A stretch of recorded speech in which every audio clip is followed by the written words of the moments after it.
नमस्कार दोस्तों, स्वागत है आप सभी का आपके अपने चैनल वेदादर्शनम पर। और आज की इस क्लास में हम अलंकार शास्त्र के भाग 2 में रूपक, उत्प्रेक्षा, व्यतिरेक, विभावना, विशेषोक्ति और समासोक्ति अलंकार से संबंधित 25 प्रश्न हल करने वाले हैं। पिछली क्लास में हमने इससे पहले वाले जो अलंकार थे उनसे संबंधित 25 प्रश्न हल किए हैं। वो वीडियो नहीं देखी हो तो उसे जरूर जाके देखिए। चलिए शुरू करते हैं। पहला प्रश्न, प्रस्तुतेन अप्रस्तुतस्य व्यवहारसमारोपः इति कस्य लक्षणम् उत्प्रेक्षाया समासोक्ते रूपकस्य विभावनाया। देखिए, प्रस्तुत में अप्रस्तुत का व्यवहार समारोप ये किसका लक्षण है? देखिए, ये जो लक्षण है वो होगा समासोक्ति का, तो ऑप्शन बी बिल्कुल सही हो जाएगा, समासोक्ति। समासोक्ति अलंकार में प्रस्तुत तथा जो उपमेय है उसके वर्णन के द्वारा ही उपमान जो अप्रस्तुत होता है उसके व्यवहार का आरोप होता है। ठीक है, ध्यान रखिएगा, समासेन उक्ति जो या फिर संक्षेपेण उक्ति जो है उसके कारण ही इस अलंकार को समासोक्ति कहा जाता है, क्योंकि इस अलंकार में संक्षेप करके छोटे रूप में जो उक्ति है वो कही जाती है। अगला प्रश्न, प्रश्न नंबर 2, कारणे सति कार्यस्य अनुत्पत्ति कस्य अलंकारस्य बीजम। ये किस अलंकार का बीज है अर्थात लक्षण है? समासोक्ति, व्यतिरेक है, विभावना, विशेषोक्ति। देखिए, जहां पर कारण के विद्यमान होने पर भी कार्य की उत्पत्ति न हो वहां विशेषोक्ति अलंकार होता है। जैसा कि साहित्य दर्पण में कहा गया है, सती हेतु फल भावे विशेषोक्ति। तो यहाँ पर ऑप्शन डी बिल्कुल सही होगा, विशेषोक्ति। अगला प्रश्न, प्रश्न नंबर 3, समासोक्ति परिस्फूर्ति प्रस्तुते अप्रस्तुतस्य चेत अस्य प्रस्तुते इति पदम कस्य वाचकम। यहाँ पर प्रस्तुते इस पद का ये पद किसका वाचक है? उपमानस्य, साधारण धर्मस्य, उपमेयस्य, वाचक शब्दस्य। देखिए, ये जो लक्षण है वो समासोक्ति का है। समासोक्ति के लक्षण में प्रस्तुत का अर्थ होता है प्राकरणिक विषय अर्थात उपमेय। तो यहाँ पर ऑप्शन सी बिल्कुल सही हो जाएगा, उपमेयस्य। ठीक है, जब उपमेय के माध्यम से उपमान का बोध संक्षिप्त उक्ति के द्वारा हो तो वो समासोक्ति कहलाता है। अगला प्रश्न, प्रश्न नंबर 4, व्यतिरेक है अलंकारे प्रकृतस्य उत्कर्षः कस्य तुलनाया भवति। व्यतिरेक अलंकार में प्रकृत अर्थात जो उपमेय होता है उसका उत्कर्ष किसकी तुलना से होता है? साधारण धर्मस्य, उपमानस्य, केवलम प्रस्तुतस्य, वाचक शब्दस्य। देखिए, व्यतिरेक में उपमेय का उत्कर्ष जो है वो उपमान की तुलना में दिखाया जाता है, तो ऑप्शन बी बिल्कुल सही होगा, उपमानस्य। जैसा कि साहित्य दर्पण में भी स्पष्ट किया गया है कि इसमें उपमेय का आधिक्य और उपमान की न्यूनता होती है। ध्यान रखिएगा, व्यतिरेक में उपमान जो है वो न्यून रह जाता है अर्थात छोटा रह जाता है। अगला प्रश्न, प्रश्न नंबर 5, उत्प्रेक्षा अलंकारस्य लक्षणे संभावना इति पदस्य तांत्रिक है अर्थः कः। उत्प्रेक्षा अलंकार में संभावना इस पद का अर्थ क्या होगा? सादृश्य ज्ञानम, दृढ़ निश्चय, संशय मात्रम, उत्कोटिक है संशय। देखिए, काव्य प्रकाश के अनुसार संभावना मथोत्प्रेक्षा प्रकृतस्य समेनियत। यहाँ पर संभावना का अर्थ उत्कोटिक संशय है, जहाँ पर संशय का झुकाव जो है वो उपमान की ओर अधिक होता है। उपमान अर्थात कोटि की ओर अधिक होता है, और यह उपमा के सादृश्य के रूपक और अभेद से भिन्न स्थिति होती है। तो यहाँ पर ऑप्शन डी बिल्कुल सही होगा, उत्कोटिक है संशय। अगला प्रश्न, प्रश्न नंबर 6, लब्ध्वा तव भावुपासम यस्याशय को अप्युलाशय जय लक्ष्मी तव विरहे अत्र अलंकार है क्या। यहाँ पर कौन सा अलंकार है? समासोक्ति, विशेषोक्ति, उत्प्रेक्षा, रूपकम। देखिए, यहाँ पर जय लक्ष्मी जो कि प्रस्तुत है उसके वर्णन में श्लिष्ट विशेषणों द्वारा जो नायिका है जो कि अप्रस्तुत है उनके व्यवहार का आरोप है। तो यहाँ पर समासोक्ति अलंकार होगा, ऑप्शन ए। यहाँ पर जो है जो राज्य लक्ष्मी है उनका नायिका जैसा व्यवहार जो है वो बताया गया है, इसलिए समासोक्ति अलंकार है। अगला प्रश्न, प्रश्न नंबर 7, यत्र उपमान उपमेयो अभेदय प्रिय वश्यति तत्र क अलंकार है। उत्प्रेक्षा, रूपकम, व्यतिरेक है, उपमा। देखिए, यहाँ पर जो है रूपक अलंकार होगा, ऑप्शन बी।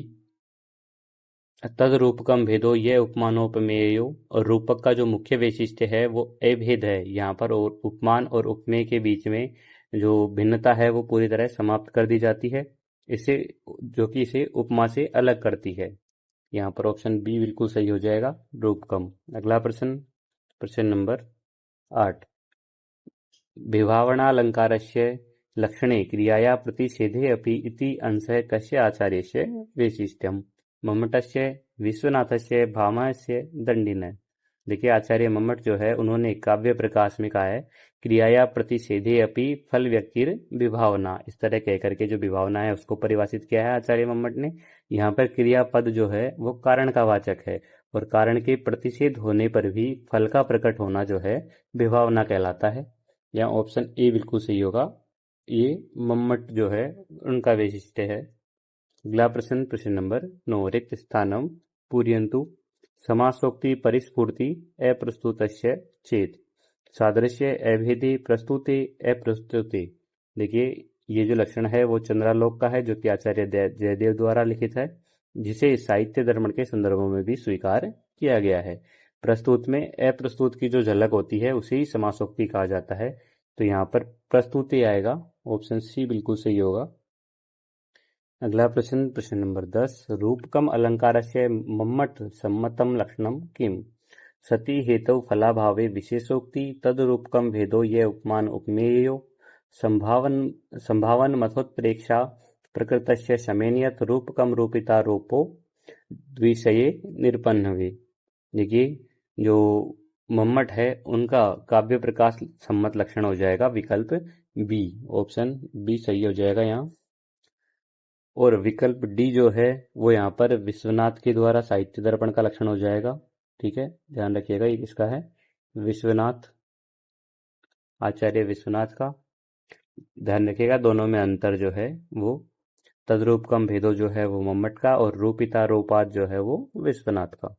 अगला प्रश्न, प्रश्न नंबर 11 है, लिम्पति तमो अंगानी वर्षति पांचनम नभय अत्र क अलंकार है, यहाँ पर कौन सा अलंकार है, विभावना रूपकम उपमा उत्प्रेक्षा। देखिए यहाँ पर अंधकार के द्वारा अंगों को लीपने की संभावना की गई है, तो ये उदाहरण जो है वो उत्प्रेक्षा अलंकार होगा, जहाँ पर संभावना हो वहां पर उत्प्रेक्षा अलंकार होता है। ऑप्शन डी बिल्कुल सही हो जाएगा। यहाँ पर इव का प्रयोग जो है वो सादृश्य नहीं अपितु संभावना के लिए किया गया है, ध्यान रखिएगा। अगला प्रश्न, प्रश्न नंबर 12 है, विश्वनाथानुसारम रूपक अलंकारस्य लक्षणे निरपन्नवे इति पदस्य क अर्थ है स्वीकृत है। विश्वनाथ के अनुसार रूपक अलंकार के लक्षण में निरपन्नवे ये जो पद है उसका अर्थ क्या स्वीकृत किया जाता है, संभावनाया अभाव है, उपमानस्य निषेध है, उपमेयस्य अनिषेध है, उपमान उपमेयो भेद है। देखिए साहित्य दर्पण के अनुसार रूपकम रूपिता रोपादि विषय निरपन्नवे, अर्थात जहाँ पर विषय जो उपमान होता है उसका निषेध किए बिना उस पर उपमान का अभेद आरोप हो, यहाँ पर जो निरपन्नवे है उसका अर्थ हो जाएगा बिना छिपाए। यदि उपमेय को छिपाकर आरोप हो जाता है तो वह अपहुन्नति अलंकार बन जाता है, इसलिए अगर उसको बिना छिपाए दिखाया जाएगा तो वहां पर जो है रूपक अलंकार होगा। ऑप्शन सी यहाँ बिल्कुल सही होगा, उपमेय से अनिषेध है, निषेध रहित तत्वम। अगला प्रश्न, प्रश्न नंबर 13 है, विभावना विशेषोक्ति अलंकारयो मध्यम क प्रमुख तार्किक आधार है अस्ति। विभावना और विशेषोक्ति अलंकारों के मध्य कौन सा प्रमुख तार्किक आधार है, शब्द साम्यम, सादृश्य भाव है, उपमानोपमेय भाव है, कार्य कारण भाव है। देखिए ये दोनों अलंकार जो है विभावना और विशेषोक्ति, इन दोनों अलंकारों का जो आधार है वो कार्य कारण संबंध का विपर्य है, और विभावना में कारण के बिना कार्य होता है और विशेषोक्ति में कारण होने पर भी कार्य नहीं होता। तो इनका जो मूल आधार है वो हो जाएगा कार्य कारण भाव, ऑप्शन डी बिल्कुल सही हो जाएगा। यहाँ ध्यान रखिएगा विभावना विशेषोक्ति दोनों कार्य कारण और कार्य का विरोध होता है दोनों में। अगला प्रश्न, प्रश्न नंबर 14 है, यत्र निन्हुति विना हेत्वादि उन्नीयते तत्र को अयम अलंकार है। देखिए यहाँ कौन सा अलंकार होगा, रूपकम, विभावना, उत्प्रेक्षा, अनुमानम। देखिए ये जो स्वरूप है वो उत्प्रेक्षा का दिया गया है, जहाँ पर निन्हुति अर्थात निषेध हो, जहाँ पर निषेध के बिना ही हेतु आदि की संभावना हो जाए वहां पर उत्प्रेक्षा होता है। ऑप्शन सी बिल्कुल सही होगा यहाँ, उत्प्रेक्षा। ध्यान रखिएगा निन्हुति के बिना हेतु का ऊहन उत्प्रेक्षा। अगला प्रश्न, प्रश्न नंबर 15 है, समासोक्ति अलंकारे व्यवहार समारोप है केसा माध्यमेन संभवती। समासोक्ति अलंकार में व्यवहार समारोप किन के मध्य में होता है, श्लिष्ट विशेषण केवलम रूपकेण, सादृश्य वाचक पदई केवलम उपमान। देखिए मम्मट के अनुसार परोक्तिर भेद कई श्लिष्टई समासोक्ति, यहाँ पर श्लिष्ट विशेषणों के माध्यम से प्रस्तुत पर अप्रस्तुत के व्यवहार का आरोप किया जाता है। तो यहाँ पर ऑप्शन ए बिल्कुल सही होगा, श्लिष्टई विशेषणई। अगला प्रश्न, प्रश्न नंबर 16 है, कारिकाम पूरयन्तु विश्वनाथानुसारम। कारिका की पूर्ति करनी है विश्वनाथ के अनुसार। सती हेतौ विशेषोक्ति तथा द्विधा, क्रिया भावे, गुणा भावे, फला भावे, कार्या भावे। देखिए आचार्य विश्वनाथ जिन्होंने साहित्य दर्पण लिखा है उनके अनुसार सती हेतु फला भावे विशेषोक्ति। तो यहाँ पर ऑप्शन सी बिल्कुल सही होगा, फला भावे आएगा। जबकि आचार्य मम्मट ने कहा है अखंडेषु कारणेषु फलावच है। दोनों का ध्यान रखिएगा, फला भावे लिखा हो तो विश्वनाथ और फलावच लिखा हो तो मम्मट। अगला प्रश्न, प्रश्न नंबर 17 है, पाणी पल्लवः इति कस्य अलंकारस्य आधिकारिकम उदाहरणम। पाणी पल्लव ये किस अलंकार का उदाहरण है? अतिशयोक्ति, उत्प्रेक्षाया, रूपकस्य, उपमाया। देखिए पाणी पल्लव अर्थात हाथ ही पल्लव है, इसमें उपमान और उपमेय का अभेद आरोप है, ये रूपक का उदाहरण होगा। ऑप्शन सी बिल्कुल सही हो जाएगा। यहाँ ध्यान रखिएगा, जहां पर दो शब्दों में समास होकर के अभेद बन जाए वहां पर रूपक अलंकार होता है। यहाँ पर हाथ और पल्लव, पानी और पल्लव में समास होकर पानी पल्लव बन गया है, इसलिए यहाँ पर रूपक अलंकार है। अगला प्रश्न, प्रश्न नंबर 18, विशेषोक्ति लक्षणे अखंडेषु कारणेषु इति पदस्य प्रयोग है मम्मटेन किमर्थम कृतः।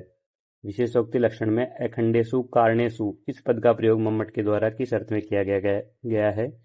कारण सामग्र्या पूर्णतां दर्शितुं, कारणाभावं सूचितुं, सादृश्यं बोधितुं, कार्याभावस्य असंभवताम्। देखिए मम्मट के अनुसार विशेषोक्तिर खंडेषु कारणेषु फलावच है। यहाँ पर अखंडेषु पद जो है वो ये सुनिश्चित करता है कि कार्य के लिए आवश्यक सभी कारण अर्थात संपूर्ण सामग्री जो है वो विद्यमान है, फिर भी फल अर्थात जो कार्य है वो उत्पन्न नहीं हो रहा। यह पद इस अलंकार का कारण भाव वाली स्थितियों से पृथक करता है। तो यहाँ पर जो है ऑप्शन ए बिल्कुल सही होगा, और ये जो उदाहरण है वो विशेषोक्ति का है, ध्यान रखिएगा ये लक्षण ऑप्शन ए। अगला प्रश्न, प्रश्न नंबर 19, समासोक्ति अलंकार से मूल आधार है क्या? समासोक्ति अलंकार का मूल आधार क्या है? उपमानस्य पूर्ण निषेधय, विस्तृतम वर्णनम, संक्षेपेण द्वि अर्थ कथनम, कार्य कारण विरोध है। देखिए समासोक्ति का अर्थ ही है समासेन उक्ति, जहां पर एक वाक्य से प्रस्तुत और अप्रस्तुत दोनों का बोध संक्षेप में हो वह समासोक्ति है। तो यहाँ ऑप्शन सी बिल्कुल सही हो जाएगा, संक्षेपेण द्वयर्थ कथनम। अगला प्रश्न, प्रश्न नंबर 20, कारणम विनापि कार्य जन्म यत्र वर्ण्यते तत्र को अलंकारो मत है। कारण के बिना जब कार्य का जन्म हो जाए, इसका वर्णन हो तो वहाँ कौन सा अलंकार माना जाएगा? उत्प्रेक्षा, रूपकम, विशेषोक्ति, विभावना। देखिए विभावना विनु हेतुम कार्योत्पत्तिर्दुच्यते, इसके अनुसार जहाँ पर कारण के बिना ही कार्य की उत्पत्ति वर्णित हो वहाँ पर विभावना होती है। ध्यान रखिएगा ये जो अलंकार है वो विशेषोक्ति का विपरीत अलंकार है, और जहाँ पर कारण नहीं हो और फिर भी कार्य हो जाए तो वहाँ विभावना अलंकार होगा। ऑप्शन डी बिल्कुल सही हो जाएगा। अगला प्रश्न, प्रश्न नंबर 21, उत्प्रेक्षा अलंकारे प्रामुख्येन केषां शब्दा प्रयोगा भवति। उत्प्रेक्षा अलंकार में प्रमुखतः कौन से शब्दों का प्रयोग होता है? केवलम इव इति, न, निषेध, अपन्नवे, इव, यथा, सदृश, सम, मन्ये, संके, ध्रुवम, प्राय, नूनम। देखिए उत्प्रेक्षा में संभावना प्रकट करने के लिए मन्ये, संके, ध्रुवम, प्राय, नूनम ऐसे शब्दों का प्रयोग किया जाता है।